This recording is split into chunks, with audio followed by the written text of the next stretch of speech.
Portugal já escolheu. Um novo ciclo político começa agora. O que vem depois das eleições? Aceda à informação que não cabe numa manchete.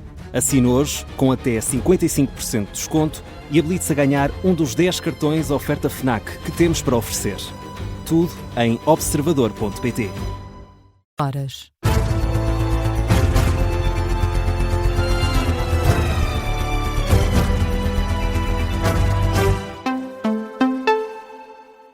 As notícias com Matilde Malva Sabino. O Benfica está fora da Liga dos Campeões, perdeu contra o Real Madrid por 2-1. A equipa encarnada ainda esteve a vencer no Bernabéu, mas os merengues conseguiram operar a reviravolta. Rafa marcou o gol do Benfica, Tchouaméni e Vinícius Júnior marcaram para o Real Madrid. Com esta derrota, a equipa portuguesa está eliminada da competição. O técnico do Benfica, José Mourinho, estava suspenso e por isso não esteve no banco de suplentes. Foi por isso João Tralhão que falou após a partida para dizer que o Benfica fez o suficiente para obter um melhor resultado. Sentimos que criámos o suficiente hoje. Acabei de falar com o Mister, José Mourinho. Sentimos que estamos muito orgulhosos da nossa prestação, muito orgulhosos da nossa equipa. Os jogadores estiveram extraordinários. Estamos frustrados com o resultado, precisamente por causa disso. Chegámos, dominámos desde o início, marcámos, sofremos um golo contra a corrente do jogo, como vocês puderam verificar. E, no entanto, mantivemos a personalidade, mantivemos o caráter, mantivemos a nossa mentalidade e, de facto, o jogo foi decidido em alguns detalhes. As palavras de João Tralhão depois da derrota do Benfica. Já o técnico do Real Madrid, Álvaro Arbeloa, destaca a vitória, apesar das várias baixas na equipa espanhola. Sin Mbappé, sin Bellingham, sin Militao, sin Rodrigo hoy también. Sem Mbappé, sem Bellingham, sem Militao e sem Rodrigo também. Com todas estas baixas de jogadores que são importantíssimos e fundamentais, que têm um grande nível, o mais importante é que passámos esta eliminatória contra uma grande equipa e fomos capazes de vencer os 2 jogos. Creio que isto reforça o grupo. Com todas estas baixas, a equipa conseguir competir e ganhar jogos como o de hoje. El equipo pueda competir y ganar partidos como el de hoy. Declarações de Álvaro Arbeloa, treinador do Real Madrid, em conferência de imprensa após a vitória por 2-1. O Benfica está fora da Liga dos Campeões. Mudamos de tema. A Ministra do Ambiente e Energia considera que evitou uma tragédia ao dar a ordem para fechar de imediato a A1 na zona de Coimbra, onde o troço da autoestrada desabou. Maria da Graça Carvalho fala numa ação rápida e decisiva. São declarações na grande entrevista da RTP Notícias esta noite de quarta-feira. A Ministra destaca o dia 12 deste mês como um momento decisivo. Foi o dia em que o troço da A1 sobre o Rio Mondego desabou na sequência do rompimento do dique dos Casais, no concelho de Coimbra. Estava a Proteção Civil, estava o Sr. Secretário de Estado da Proteção Civil, os 3 presidentes de Câmara, os bombeiros, o presidente da APA, e nós vimos em direto... A RTP transmitiu o momento em direto em que o dique rompeu, exatamente. E o escoamento foi tal que a minha primeira impressão, e disse-o logo de voz alta, vamos cortar a A1. E felizmente toda a gente concordou, telefonámos ao Sr. Primeiro-Ministro, ao Sr. Ministro das Infraestruturas e cortámos em poucos minutos. Cortámos a A1 e que se viu, na verdade, a força, a velocidade, o caudal que estava à volta do pilar. Talvez pela formação de engenheiro eu disse, não, é melhor, é prevenção, precaução, vamos imediatamente cortar a A1. Assim foi feito e evitámos um grande desastre. Foi uma ideia sua naquele momento? Foi, mas toda a gente concordou. Maria da Graça Carvalho indica também que só na próxima semana vai haver um retrato completo de toda a destruição causada pelas tempestades. Entre casas destruídas, estradas cortadas e empresas paralisadas, há prejuízos na ordem dos milhões de euros, sobretudo em distritos como Coimbra e Leiria. O Primeiro-Ministro defende que o PTRR é um instrumento que vai ajudar a reconstruir Portugal. Luís Montenegro esteve reunido esta quarta-feira com todos os partidos, com assento parlamentar. Teve reuniões 1 a 1 sobre o PTRR, o programa criado pelo Governo para ajudar na reconstrução depois da passagem de um comboio de tempestades. O Primeiro-Ministro assegura que o Governo não deixa de parte nenhuma das medidas que possam ser positivas para o país e sublinha que é uma forma do processo do PTRR ser mais bem-sucedido. Nós, por decisão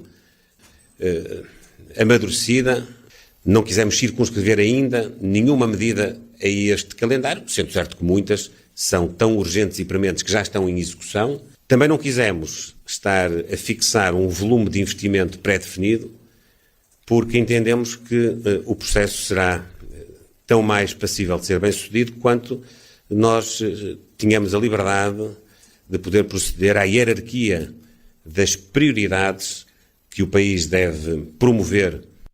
Luís Montenegro revela também que vai ficar disponível uma plataforma digital para receber mais propostas que possam ajudar à recuperação das zonas afetadas. O secretário-geral do PS considera que faltam respostas no PTRR apresentado pelo Governo. José Luís Carneiro esteve reunido com o Primeiro-Ministro em São Bento para discutir o plano de ação após as tempestades. À saída do encontro, disse aos jornalistas que o Executivo vai integrar 2/3 das propostas socialistas neste novo programa. José Luís Carneiro seguiu depois até Torres Vedras para uma sessão com militantes do PS sobre a recandidatura à liderança do partido.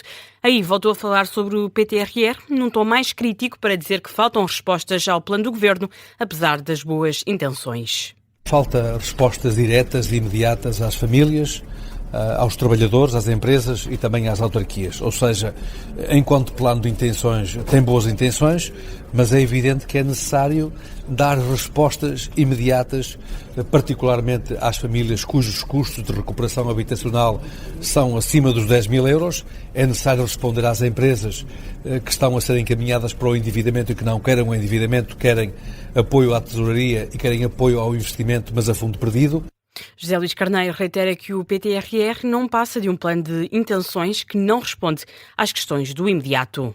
O Chega vai avançar com uma proposta para a isenção de portagens nas zonas afetadas pelas tempestades até ao final do ano, promessa feita por André Ventura à saída da reunião com Luís Montenegro.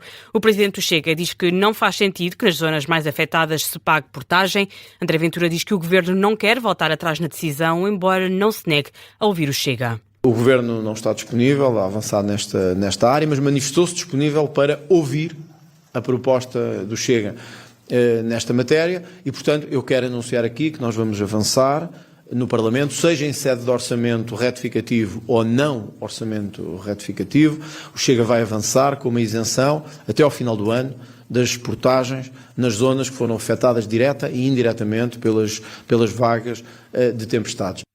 André Ventura reitera que o Chega está disponível para um trabalho conjunto rápido. Fala ainda da agricultura em risco de sobrevivência e, por isso, defende medidas extraordinárias para o setor. 80 milhões de euros é a estimativa da EDP sobre quanto vai custar a reconstrução depois das tempestades, sobretudo por causa dos postos de eletricidade da E-Redes. Um balanço feito pelo presidente da EDP, Miguel Stilwell de Andrade, em declarações ao Observador. Isso impactou muito a nossa rede, teve um impacto devastador. E também há alguns ativos de produção de energia e obrigou-nos em geral uma gestão muito, muito cuidadosa e por dentro das barragens. Estimamos que o custo de reconstrução cerca de 80 milhões de euros, principalmente lá da E-Redes, de reposição provisória e depois mais definitiva da rede, mas também todo o custo da mão de obra, prestador de serviço, geradores, combustível, enfim, tudo isso. O presidente da EDP, entrevistado pela grande repórter de Economia do Observador, Ana Suspiro. A Elétrica anunciou também esta terça-feira os resultados relativos ao ano passado. Dispararam 44% para 1.150 milhões de euros em relação ao ano de 2024. O resultado explicado pela subida de 50% dos lucros da EDP Renováveis. O PSD vai pedir o adiamento do prazo para a entrega de listas para as eleições do Conselho de Estado, Provedor da Justiça e Tribunal Constitucional. O anúncio foi feito esta noite de quarta-feira pelo líder parlamentar do partido na SIC Notícias. Após o anterior adiamento das eleições para os órgãos externos, o prazo limite para a entrega de listas ficou marcado para esta quinta-feira e as eleições para 6 de março. Hugo Soares vai apresentar esta quinta-feira ao Presidente da Assembleia da República, José Pedro Aguiar Branco, o pedido de adiamento. O líder parlamentar do PSD argumenta que ainda não foi possível corresponder a tudo o que é preciso, sem dar mais detalhes sobre os motivos do pedido. Mostra-se, no entanto, convicto de que os lugares vão estar eleitos daqui a 2 semanas. Ainda na SIC Notícias, o líder parlamentar do PSD defende que o chumbo da reforma laboral não é motivo para provocar eleições e que Pedro Passos Coelho está, por isso, redondamente enganado. O ex-primeiro-ministro afirmou na segunda-feira que o governo devia ir para eleições antecipadas caso a oposição chumbe a reforma da legislação laboral. O antigo chefe do governo criticou também a escolha de Luís Neves para ministro da Administração Interna. Ora, Hugo Soares responde às críticas e afirma que Pedro Passos Coelho está no taticismo político por defender a ida a votos. Pedro Passos Coelho mais das vezes acerta, do meu ponto de vista. Desta vez eu creio que ele está redondamente enganado. Está redondamente enganado nas considerações e comparação que fez a propósito da nomeação do Dr. Luís Neves como Ministro da Administração Interna e está manifestamente enganado, creio eu, na consequência que ele entende que o Governo deveria tirar se a legislação laboral não fosse aprovada. O líder parlamentar do PSD rejeita que Pedro Passos Coelho vá ser um problema para Luís Montenegro e sublinha que dentro do partido que sustenta o governo ninguém coloca em causa a liderança do primeiro-ministro. O Conselho Nacional do PSD vai reunir-se na próxima quarta-feira. É o primeiro encontro deste ano. De acordo com a convocatória, na agenda está em discussão e aprovação de um novo regulamento de ética e designação de cargos públicos previstos nos estatutos aprovados em 2024. Também na ordem de trabalho está a apresentação, discussão e votação do orçamento para 2026 e do regulamento das secções temáticas.